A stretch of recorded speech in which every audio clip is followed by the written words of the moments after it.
لیکن شرط ہے مسلمانوں تمہارے اندر 5 چیزیں پیدا ہو جائیں. وہ 5 چیزیں کیا ہے؟ سب سے پہلے حضرت نے ایک بات یہ کہی کہ مسلمانوں کو فکر آخرت ہونی چاہیے, اس کے دل میں آخرت کی فکر ہونی چاہیے. آج بوڑھا باپ 65 سال کی عمر ہو جاتی, 70 سال کی عمر ہو جاتی, باوجود اس کے اس کو اولاد کی فکر ہوتی ہے, اولاد کی طرف ہوتی ہے. ہم وقت وہ اس بات کی فکر کرتا کہ میرا بیٹا کتنی زمین پائے گا, میری بیٹی کتنی زمین پائے گی. فکر نہیں ہوتی اس بوڑھے باپ کو تو صرف آخرت کی نہیں ہوتی ہے. بزرگوں ساتھیوں خوب یاد رکھو, جب آخرت کی فکر آپ میں نہیں پائی جائے گی, جب آپ کو مرنے کے بعد کیا ہونا ہے اس کی فکر نہیں ہوگی, پھر دنیا میں جانور والی زندگی گزارو گے. اس لیے نمبر 1 آخرت کی فکر کرو. سارے ساتھی ہاتھ اٹھا کے وعدہ کرو, کرتے ہو انشاءاللہ آخرت کی فکر کریں. نمبر 2 حضرت مفتی شفیع عثمانی صاحب نے یہ بات کہی کہ مرنے سے پہلے موت کی تیاری کرو. ظاہر ہے قرآن نے یہ بھی کہہ دیا اذا جاء اجلہم لا یستأخرون الساعة ولا یستقدمون. موت کا وقت مقرر آ جائے, 1 سیکنڈ آگے 1 سیکنڈ پیچھے مہلت نہیں دے گی. کب موت آئے گی کوئی کہہ سکتا ہے؟ کوئی نوجوان کہہ سکتا ہے کہ میری عمر بھی 18 سال کی ہے, 25 سال کی, 30 سال کی, عیاشی کے دن باقی ہیں, آنکھوں کی سکائی باقی ہے. کوئی نہیں کہہ سکتا. موت کبھی بھی آ سکتی ہے, کسی وقت بھی آ سکتی ہے. اس لیے میرے نبی نے فرمایا تھا عقل مند وہ نہیں جو دنیا کی جائیداد اکٹھا کرے, عقل مند وہ نہیں جو حویلیاں بنائے, بنگلے بنائے, زمینیں خریدے, مالدار وہ نہیں جو مال دولت اکٹھا کرے, بلکہ میرے نبی نے فرمایا عقل مند وہ ساتھی ہے جو مرنے سے پہلے موت کی تیاری کرے. کتنی تیاری ہے صاحب؟ نہیں ہے ہمارے پاس تیاری. اس لیے دوسری چیز یہی ہے کہ مرنے سے پہلے موت کی تیاری کریں گے سارے ساتھی انشاءاللہ. کل سے کریں گے کہ پرسوں سے کریں گے؟ انشاءاللہ ابھی سے کریں گے, ابھی سے کریں گے. موت کبھی بھی گلے لگا سکتی ہے. ہم لوگ ارڑیا کے جلسے میں تھے, ایک ساتھی دور سے جلسہ سننے آئے تھے, فوربیس گنج جو اس علاقے سے تقریباً 40 کلومیٹر کی دوری پہ تھا. وہ ساتھی آئے, جلسہ سنا, علماء کی باتیں سنی, علماء کی زیارت کی, سب کچھ ہوا. فوربیس گنج جب گھر لوٹ رہا تھا, خوشی کے مارے لوٹ رہا تھا, ایمان میں تازگی پیدا ہو گئی. راستے میں ایکسیڈنٹ ہوا, بس سے ٹکر لگی, بائک کے پرخچے اڑ گئے, موت پر وقت اس کو واقع ہو گئی. بتاؤ وہ کیا سوچ کے آیا تھا کہ علماء کی زیارت کریں گے, گھر والوں کو نصیحت کریں گے کہ زندگی گزارنی ہو تو نبی پاک صلی اللہ علیہ وسلم کو معیار حق سمجھو, آپ کے اسوے پہ زندگی گزارو. لیکن کیا ہوا کہ علماء کی بات سنی, تقاریر بھی سنی, لیکن راستے میں موت ہو گئی. وہ دیکھ کے آیا تھا؟ نہیں دیکھ کے آیا تھا. بزرگوں ساتھیوں, اس لیے موت ہمیں کبھی بھی گلے لگا سکتی ہے.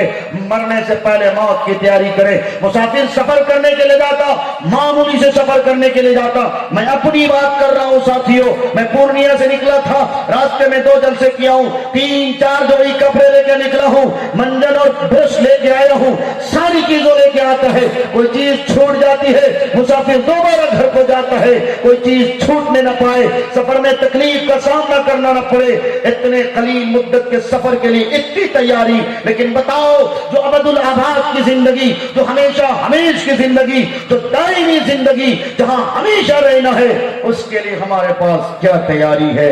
کتنوں کے پاس تیاری ہے بتاؤ تو صحیح, دل کو ٹٹول کے دیکھو تو صحیح. ظاہر ہے کسی کے پاس تیاری نہیں ہے. ایک میٹرک کا اسٹوڈنٹ, ایک میٹرک کا طالب علم انٹرمیڈیٹ کی تیاری کرتا ہے یا انٹر کا اسٹوڈنٹ ہوتا ہے, بتاؤ بغیر تیاری کے جاتا ہے, شرمندگی کا سامنا کرنا پڑتا ہے. مارکس اچھے نہیں آتے, رزلٹ اچھا نہیں آتا, ماں باپ کوستے ہیں. لیکن یہ دنیا بتاؤ جس کے بارے میں میرے نبی نے فرمایا تھا یہ مچھر کا پر ہے, یہ مکڑی کا جالا ہے, کب ٹوٹ جائے کسی کو نہیں پتا. اس کے لیے ہمارے پاس کون سی تیاری ہے؟ کیا تیاری ہے؟ کیا لے کے جاؤ گے؟ اولاد کے خاطر تم نے بنگلے بنائے. قرآن نے کہا انما اموالکم واولادکم فتنہ, تمہاری اولاد تمہاری دولت یہ فتنہ ہے. یا فتنے سے مراد آزمائش ہے. یہی اولاد ہے جو تمہیں غلط اور صحیح کے درمیان تمیز کرنا بھلا دیتا ہے. اس لیے آپ اولاد کی خاطر اور دولت کے خاطر حلال کو حلال سمجھو, حرام کے حرام سمجھو. اگر حلال اور حرام کے درمیان تمیز کرنا چھوڑ دو گے, حساب آپ کو دینا پڑے گا. خدا را ہوش کے نہ کھل لو. تو دوسری بات کیا ہوئی کہ مرنے سے پہلے موت کی تیاری کریں گے. سارے ساتھی انشاءاللہ کریں گے انشاءاللہ. تیسری چیز حضرت مفتی صاحب نے یہ بتائی ہے، تیسری چیز یہ بتائی ہے کہ یہ جو میرا نفس ہے، یہ میرا دل ہے، یہ سب سے بڑا پیر ہے، اس پیر کو اپنے کنٹرول میں کرو، اس نفس کو اپنے کنٹرول میں کرو، نفس کا غلام مت بنو۔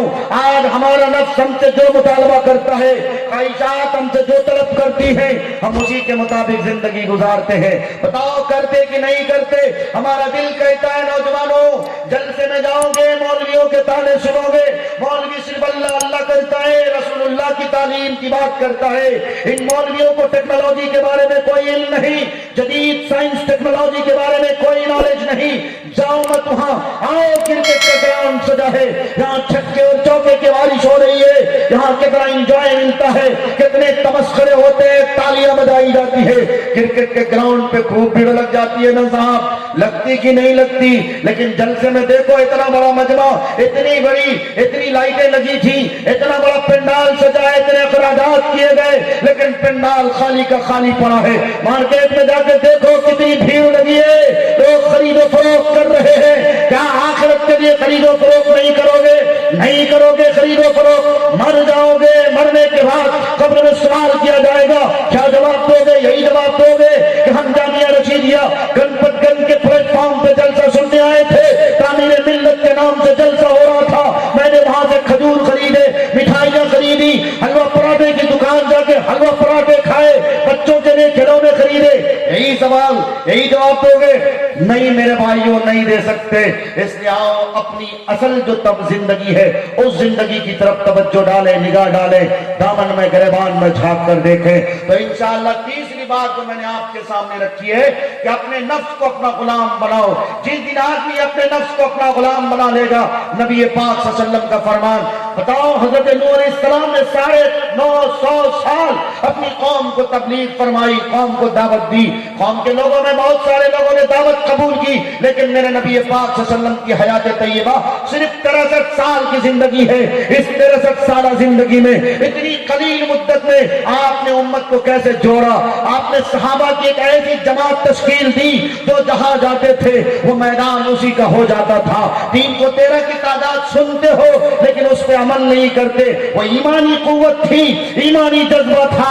بلال حبشی کی تاریخ سنتے ہو نا، پڑھتے ہو نا، ایمان میں کرنٹ تھا کہ اتنی تکلیفیں، اتنی آزمائش کا سامنا کرنا پڑ رہا ہے، لیکن باوجود اس کے زبان پہ اگر کوئی کلمہ ہے تو احد کی صدائیں ہیں، لا الہ الا اللہ کے تقاضے ہیں، محمد الرسول اللہ کی محبت اس طرح دل میں گھر کر گئی تھی، اتنے کرنٹ لگ چکے تھے کہ کوئی کتنی بھی تکلیف دے دے، چاہے پتھر کے سل رکھ دیے جائے، آگ اس اوپر سے نیچے سے ڈال دی جاتی تھی۔ حضرت عمار اور یاسر کو پڑھو، حضرت خباب کو پڑھو، یہ تاریخ ہمارے سامنے ہے۔ لیکن بزرگوں ساتھیوں، تاریخ بتانے سے نہیں بلکہ زندگی بدلنے کے واقعات سنو، انشاءاللہ عمل کا جذبہ پیدا کرو۔ اگر عمل کا جذبہ پیدا کرو گے تو ہماری زندگی کی تصویر و تقدیر بدل جائے گی انشاءاللہ۔ تو میں نے تیسری بات کیا بتائی آپ کو؟ اپنے نفس کو اپنا غلام بنانا ہے انشاءاللہ۔ ہمارا دل ہم سے جو مطالبہ کرے وہ نہیں کرنا بلکہ رب کے رضا کے مطابق کرنا ہے انشاءاللہ۔ کرو گے سارے ساتھی انشاءاللہ؟ چوتھی چیز یہ بتائی گئی ہے کہ رب کی رضا کو آگے رکھنا ہے، رب کی رضا کو غور سے سننا، رب کی رضا کو آگے رکھنا ہے، مخلوق کی خوشنودی کو پیچھے رکھنا ہے۔ اولاد کی محبت پیچھے رہے گی، رب کی محبت آگے رہے گی، رب کی رضا آگے رہے گی، اولاد اور دنیا کی رضا پیچھے رہے گی۔ لیکن آج ہم کرتے ہیں، مؤذن پکارتا ہے یا علی الصلاۃ۔